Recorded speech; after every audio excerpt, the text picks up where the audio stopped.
انشالله این شرایط عوض میشه. اگه همینجوری با هم همکاری کنی انشالله خیلی زود شرایطمون هم عوض میشه.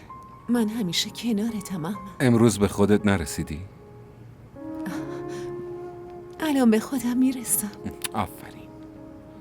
در ضمن فردا وقتی برگردم باید حاضر باشی، چون قراره بریم بیرون و شامو بیرون با هم بخوریم.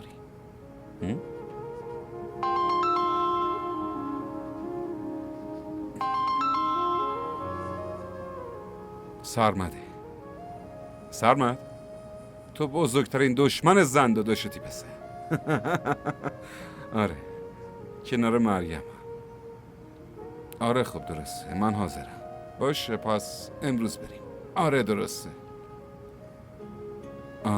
تو یه کاری کن، از اون صاحب مغازه بپرس که میتونه برای